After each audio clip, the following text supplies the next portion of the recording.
Good evening, sir. We're going to start off today with syllabus mapping between old and new syllabus. So I'm going to share my screen with you guys. So whoever is belonging to whichever syllabus, just make a note of this. So what I will be doing going forward will be I will be mentioning the chapter numbers with reference to new syllabus. Okay, and old syllabus people will have to correspondingly match them as per the table that is being shown to you on screen. So in the new syllabus, your chapter 1, which is basics of capital market, is chapter 15 for old syllabus students. So when we are discussing chapter 1 here, old syllabus people, just remember that you're discussing chapter 15. Both chapter 1 and 2 is what we are basically discussing from the beginning. So these are all concepts related to chapter 15 for old syllabus and chapter 1 and 2 for the new syllabus students. In addition to this, chapter 3 of new syllabus corresponds to chapter 1 of the old syllabus. Chapter 4 corresponds to chapter 2. Chapter 5 corresponds to chapter 3. And chapter 6 corresponds to chapter 16. So if you notice, just these 6 chapters, weightage wise also there is a slight difference. These 6 chapters for new syllabus is about 35 marks, whereas for the old syllabus this is about 40 marks. 40 to even 45 you can say. So these you can call as probably some of the most valuable chapters that you can have in your entire syllabus. So do keep that in mind. Moving forward, again on the left hand side you have new syllabus, and on the right you have the old syllabus breakup. The uncommon chapters start appearing from here. So 7th chapter from new syllabus is not there in old at all. So whenever we are discussing 7th chapter in our classes, those days only the old syllabus students can log off, but I would still suggest this is the only chapter which is uncommon between old and new syllabus. Might as well attend it for knowledge purposes and get a better understanding of what this chapter is about. The chapter is also not very valuable. This chapter talks about the International Financial Services Center Authority. So it is called as IFSCA. It only talks about this authority as such. So this is there in the new syllabus but not in the old. But my suggestion is if you can attend this chapter just for knowledge purposes, it would enhance your ability to write answers even in the old syllabus. Obviously, the bigger suggestion from my end is, in case you can, once you get your results on August 25th, old syllabus students can migrate to the new syllabus accordingly.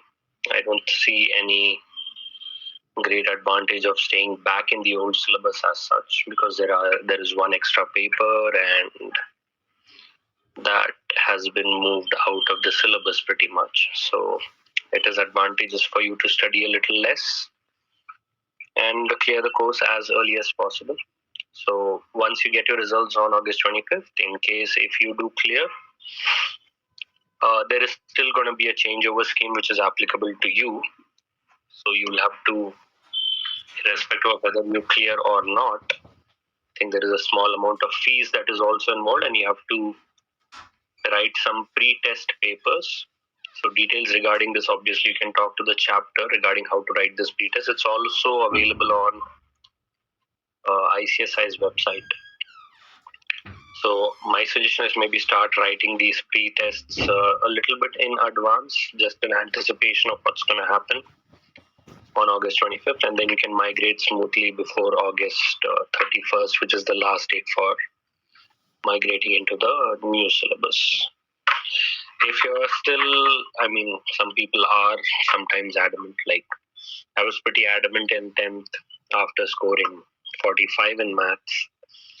I thought I'm going to prove a point and, take maths as the add-on subject during my first and second PU. I ended up scoring even lower in my second PU exams. So in case you're trying to prove a point to somebody, you can go ahead and take that particular paper if needed. But the passing percentages are invariably very low on the FSM paper by default for the whole syllabus paper. So that's my suggestion. So 7th is the only chapter in the new syllabus which is uncommon but still reasonably good to attend. Chapter 8 in new corresponds to chapter 4. 8 and 9 both correspond to chapter 4. 10 corresponds to 5, 11 corresponds to 6, and 12 corresponds to 11. Chapter 13 corresponds to 2 chapters in the old syllabus, chapter 2 and chapter 12. There are parts of both of these chapters combined and made into a new chapter here, which is chapter 13 on prohibition of insider trading and unfair trade practices. Similarly, chapter 14 is a combination of 2 chapters from old syllabus again, chapter 7 and 8. Chapter 15 corresponds to chapter 12 and chapter 16 corresponds to chapter 13, which leaves us with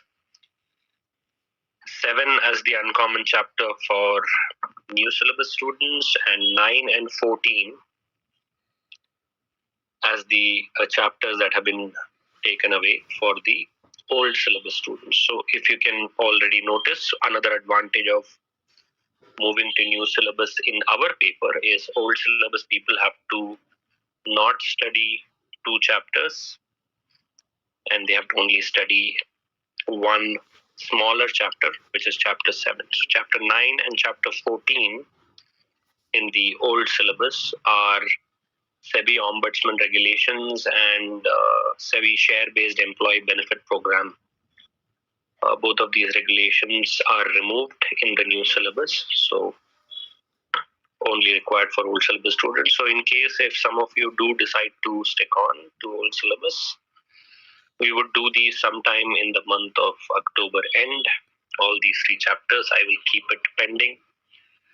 So the summary is, all of you can continue to pretty much attend all the classes without worrying about whether there is any relevance for that chapter in your curriculum. All the chapters are relevant except these 3, which I'm anyways planning to do in the month of October anyways. So just make sure that you once again maybe take a screenshot or note down which chapter corresponds to which textbook. So I'm going to leave them on screen for some time. You can take these screenshots for SLCM paper.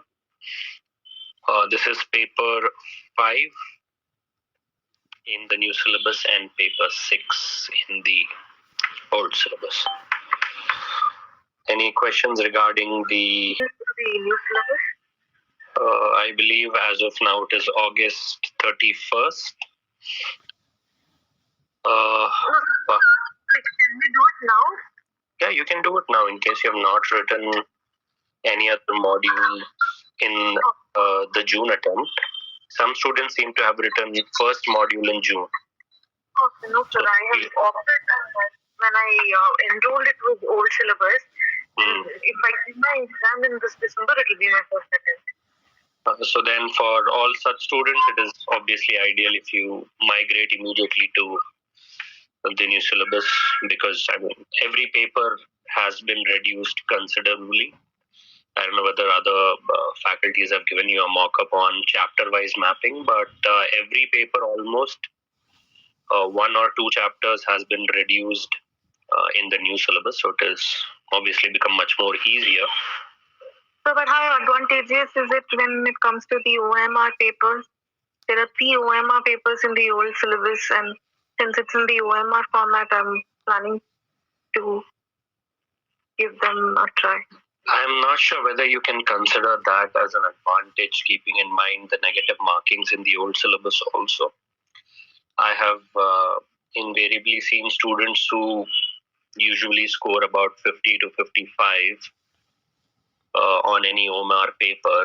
I mean, they get about 50 to 55 correct answers. The problem is they don't stop and answer only the questions that they know answers for. You will still attempt all the 100 questions most of the time, and at least most of the students end up attempting at least 90 out of the 100 marks worth of OMR questions that are coming, and every wrong answer ends up reducing this and makes it fall into the high 30s or mid 30s invariably. So you'll probably end up between 35 to 38 if you end up attempting the majority of questions, looking at, I mean, just the trends in the last couple of years. And in the new syllabus also, I think there is some scope for MCQs, obviously, but again, the negative marking aspect is something that you have to be a little careful of, especially in papers like taxation,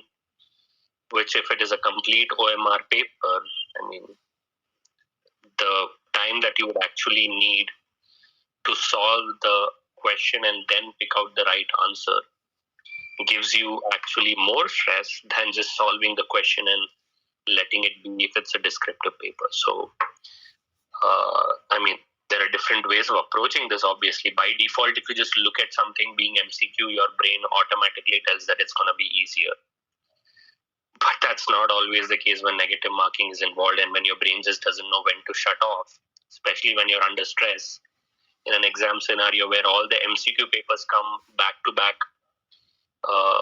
either at the beginning or at the end, and then your regular descriptive papers come for the old syllabus students. So stress is quite a real factor, to be honest. I mean, I think probably 30% of you guys would pass even with much better marks if that one component is not added to your preparation.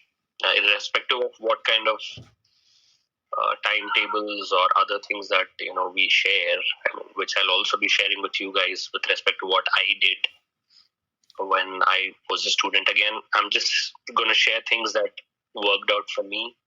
I'm not saying it's going to work out for everyone, but stress is quite real, and especially if you're still an undergrad and you're also preparing for BCom exams, kind of messes with your brain. Let me be honest. I was just running between exam venues pretty much throughout my entire college, because back then nobody used to care too much about CS as such compared to today. So the exams always used to clash. At least even these days I hear that 1 or 2 exams might end up clashing for people who are in BCom or MCom and people who are doing CS. So that's quite a lot of added stress, and whether you clear this or not, I mean, depending on your preparation, I would probably say take a call somewhere in the month of, again, August 15th, probably take a call. If you have not started studying as such, and if you're looking for some sort of a study plan, I'm just going to share it with you guys now, pretty much what I did. Again, faculties have different opinions on how long or how much to study and how little to study, but I think a lot of that has to do with the age.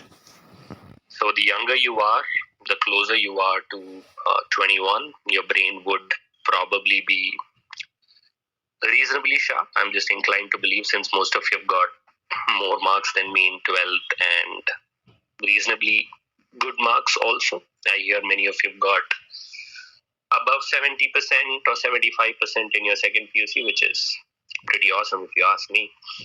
So keeping that in mind, I'm going to give you 2 timetables maybe, because I had a discussion on this maybe in one of my physical classes also. You cannot just have, one plan for everyone. So I'm going to make like under 25. If you're under 25, I'm going to give you a different plan. terms of age. And if you're above 25, let's say you're working or something like that, then I'll give you a different plan probably. In both cases, probably the day should start somewhere early, probably very early. My suggestion is maybe 5 a.m. is a good time to start. In myself, I'm not a morning person at all. So let us not, try to just beat around the bush with the idea that everybody is gonna suddenly start waking up at 5 a.m. It's probably not gonna happen, but I force myself to get up early because 5 a.m. is probably the best time, not because it's got anything to do with nature or sunrise or any other nonsense. It's mainly because your stomach's empty. You're probably the hungriest early in the morning. There's a lot of science behind what ketones do to your brain and how your brain functions, especially when you don't have a lot of food in your stomach. When you have a lot of food in your stomach, irrespective of whether you eat rice, wheat, or any other sort of items that you usually eat, your brain will function better when you're hungry. I have experienced this myself. Even after crossing 25, the hungrier I am, like the more empty my stomach is, usually better ideas and better ways of solving problems and better approaches to particular problems always will end up appearing for you. That's that much. And trust me, I've never got up like at 5 a.m. once I stopped studying. So that's one suggestion that I know many of you may not like it, but 5 a.m. is probably the best time to study anything. So 5 a.m., when I'm saying 5 a.m., you should probably be up by 4:45, take bath and get ready by 5. 5 to 6 is probably the best time where you can study. Excuse me, sir? Yeah. Sorry, I just got a message. I suppose there are a few students who are waiting to be allowed into class. Even now, I don't see anybody. I just got a message, so. Yeah, I allowed pretty much everyone, so not sure. If they do come up, I'll get a pop-up. So, and I also had a doubt about the switching over to the new syllabus. So, if we switch over to the new syllabus now, by what time would we get the study material and all that? I would suspect, I'm somebody who doesn't trust any governmental authority at all. So, I'm going to say probably 2 months, which you cannot wait. So, that's why I even asked somebody on the group to probably send me a copy of the new syllabus, because some of these websites don't work properly. So my suggestion is just take the material that is posted on the group, especially for our paper, and other papers are also available online. You can just download and start studying, and once you switch over, probably it'll at least take, I'm saying, minimum 30 days, up to a maximum of 60 days for you to get the material. If you want a quicker turnaround, and if money is not an issue, I think 200 to 300 rupees per book is what ICSI charges. But anyways, my suggestion is, at least for the theory papers, you ideally should not be focusing too much on the textbook. Your focus should be on question paper solving and trying to understand patterns, trying to get into some sort of a framework where you're solving problems and trying to understand scenarios rather than trying to mug up something from the book. The book is about 600 pages, so even if you start studying today, it will take you at least till October to just finish studying it once. And you have obviously 6-7 other papers to study also. So that's probably not ideal. So that's why I'm giving you the study plan, the way it worked out for me. Again, probably I'm one of the luckier people to do CS, because I ended up, in spite of my general overall dumbness in general, I still managed to clear everything in one attempt. So I'm inclined to believe that if something works for me in general, it will work for majority of the people most of the time. So I'm giving you the bare minimum now. Say 5 to 6 a.m. Ideally, you have to solve one question paper, probably part A or part B of the question paper. You have to start with one of the parts. So part A is 40 marks for new syllabus and part B is 60. And whereas in the old syllabus, part A is 70 and part B is 30. B if you're in old syllabus, and part A if you're in new syllabus. Now, how do you solve? If you take the first question paper, obviously you don't know jack. You have no idea about what this subject is about. So all you need to do is start reading the question. The first question paper you ever solve, you will get 0. We all know this, but what I'm trying to accomplish here is try to look at the questions the way they are asked. Try to make a note of the most repeated types of questions. All these scanners that we already discussed, I think Reliance, Suchitra, or Chita, and Pacman, I think all of these mention the weightage for each of these chapters. All you need to do is observe the pattern from 2018 to 2023. Whether you're in new syllabus, whether you're in old syllabus, the chapters are the same. So just observe the pattern, look back at the chapter mapping and make the changes accordingly. The highest value chapters are in both the syllabuses. In old syllabus, chapter 15 and 16 are the most valuable chapters. And if you look at the new syllabus, those are mapped to chapter 1, 2, and 6.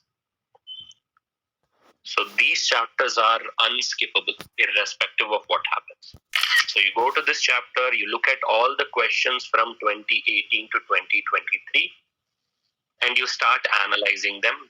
And to some extent, you pretty much start mugging up the answers also. The first few question papers, you'll start mugging up the answers, obviously, because you don't know it. So do that from probably 5 to 6:30 even. That will probably be ideal.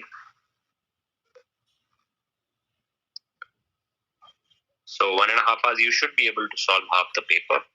6:30 to 8:30, I'm assuming you're attending some form of classes. If you're offline or online, so I'm going to leave that slot free. If you're not attending any classes from morning 6:30 to 8:30, you continue to only drink water. You don't eat any food. You can have one fruit, maybe somewhere in between all this. Don't have like 1 kg of banana or apple, just one piece of fruit.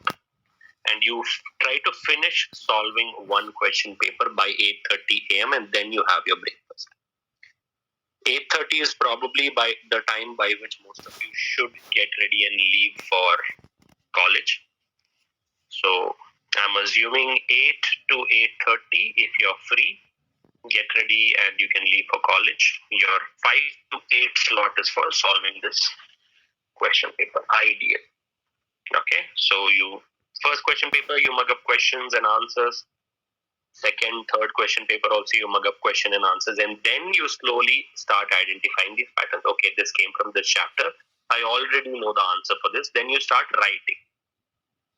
So it will probably take you lesser and lesser time as you go along to solve the question paper. Our goal is to solve a question paper in 2 hours 20 minutes for one question paper. If you can't solve that without stress, with stress, this will probably take 2 hours 45 minutes in the actual exam. 15 minutes is needed for writing your name, marking the OMR sheets, attaching sheets and extra sheets that you have taken, and checking your answers. So for that, I've kept 15 minutes. So out of 3 hours, your ideal speed should be finishing the paper in 2 hours 20 minutes. From 2018 to 2023, there are about 10 question papers for each subject. I'm assuming there are 8 or 7 subjects, so you have to solve 70 question papers. You can do this in probably 70 days. Just in the morning itself. If you don't do anything at all, just in the morning you can do this. Do you need to attend classes all the time? Probably, I wouldn't say all the time. You can skip some classes, but if you do this early in the morning, the advantage is by the time you attend your online classes from 4:30 to 8:30, you'll have some idea about the chapters that you're going to discuss as and when the teachers want to cover. So that's the approach for both below and above 25 years old. 5 a.m. to 8 a.m. is your slot where you solve one question. Now, in addition to this, once you're done from college, or whether you're going to morning or evening college, I'm not really sure, you can adjust accordingly. Once you are done with classes, I'm not going to disturb you at all throughout the day. You do whatever you feel like doing. I'm only going to take 3 hours in the morning and probably 1 to 1.5 hours in the evening maximum. So once you come back in the evening, so evening, let's say all your classes are done by 8:30 p.m. So my suggestion is, again, don't eat dinner as soon as the classes get over. 8:30 p.m. to 10 p.m. You revise that same question paper. Revise meaning you either mug up the same answers once again, or you correct all the mistakes that you have done, or you resolve the problems, or you make your own notes using the mistakes that you have done in the morning. So the mistakes should be useful to help you in revising, solving problems, or making your own notes. That you do from 8:30 to 10 p.m. 10 p.m. you have dinner. You have a quick dinner for 5 minutes, and you sleep at 11:15 p.m. So 10 to 11:15 you spend with your family if they are awake. Otherwise, this is quite a lonely journey, to be honest. So in total, I'm only asking you to probably study anywhere between 3 to 4.5 hours per day. If you can do this consistently for 70 plus 70, so that's, you do all the question papers 2 times. By the time you finish the question papers once, you will automatically start giving the answers yourself. You will already see where the teachers are taking the topic to. You'll already understand patterns. You'll already know what the teacher is talking about. So that's the advantage. So 70 days from today is 20th July, August and September. So September end, you should be able to finish it first time, and December 10th, you should be able to finish it the second time. So one time you finish solving every question that has ever been asked in CS history from 2018 to 2023, and you do it one more time by December 10th. December 10th to December 20th, you only study your notes. Whatever notes you make in the process of solving these question papers, whatever textbook areas or pages that you mark, you condense all of that into a 100-page notes of your own. This is your target.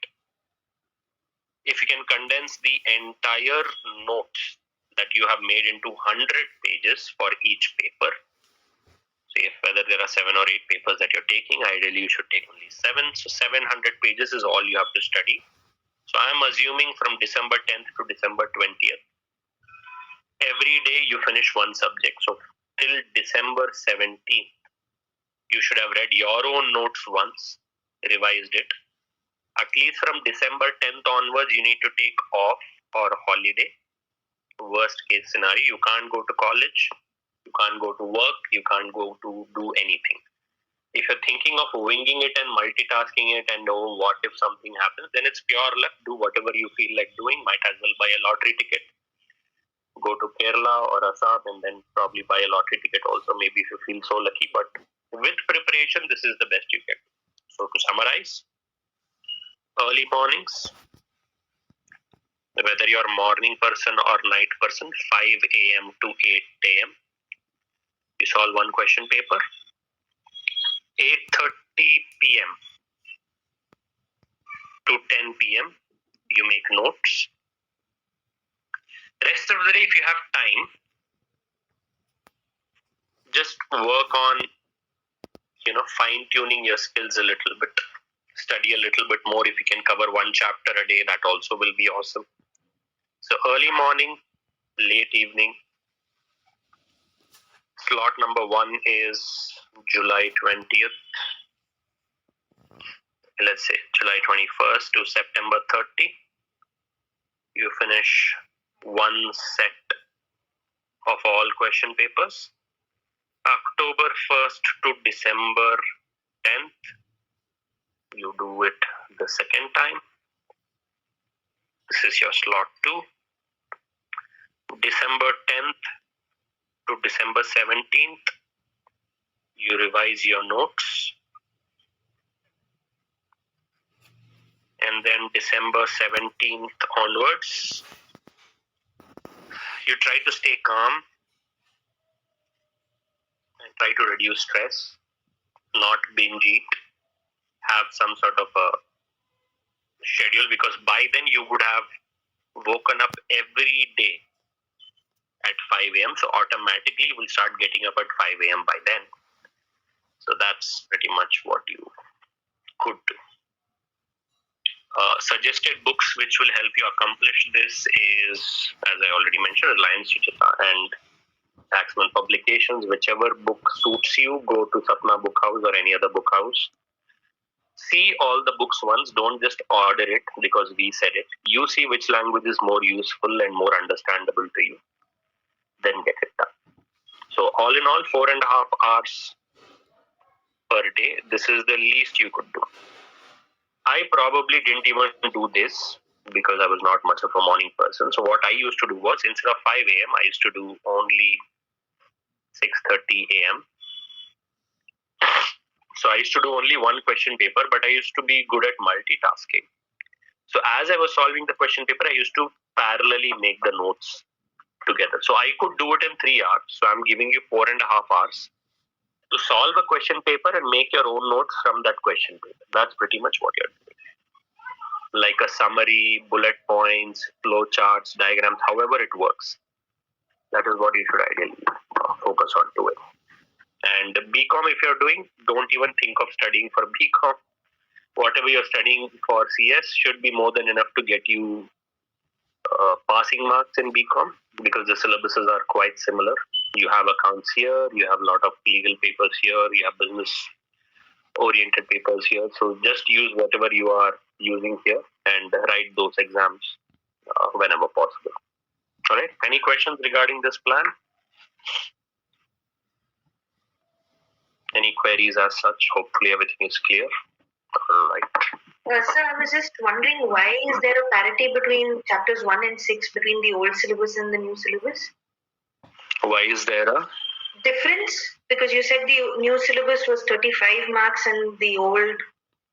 Because they changed the weightage. So part A is now only 40 marks. Part A used to have 14 chapters and 70 marks in old syllabus. Part A now only has 7 chapters. So they have cut the chapters by half in Part A. Okay, got it. That is why the marks are also cut by half. So I've still given you the mapping. So if you follow the mapping, you should not have much of an issue with respect to which chapters to study, new versus old. It's basically, okay, I'll tell you, when I was doing this, probably there were, I think, 24 chapters were there in this paper. What every syllabus does is, the person who has studied the syllabus before probably would have gone through a tougher process than you guys to clear the paper. So my seniors had 28 chapters. Their seniors had about 30 chapters. It was floating always around this for any CS paper. From 28, they brought it down to 24 for us. So all our seniors used to pull our legs, saying that, you guys got so lucky, you have so many less chapters to study. From 24, they became 20. From 20, they became 18. From 18, now they are only 16 chapters left. Okay, so 2012 to 2022, this is the change that has occurred pretty much. So clearing an exam probably is still doable as long as you observe what kind of questions keep appearing in the exam again and again. And the biggest thing that most students tend to forget is you need only 50. I wish I had my old mark sheet with me, but I do remember the marks. So there were 8 papers. There was no MCQs or anything as such, though I don't consider it as tough or easy or whatever. So there used to be a subject called MIS, though I used to hate it. So I got like 45 in that. JIGL, I remember getting 45. Tax was 71. Company law was 68. This was my module 1 marks. Module 2 SLCM was 67 or 68. I think I got a 50 somewhere in one of the papers. I think I got another 42 or 45. I'm not sure which paper this was. This was the FSM related paper, which now they have removed it for the new syllabus. And then there was, I think, another 57 or 58 somewhere. So if you aggregate both of this, my aggregate would be like 53 or 54% on aggregate.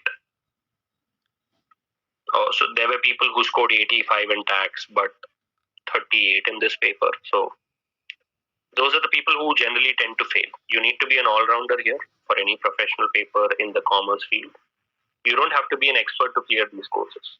You just have to be strictly average or slightly above average to clear all these paper at a time. The goal is to clear all these paper at a time, get out of the course as soon as possible, so that you can save time, get the degree, and probably improve your employability slightly.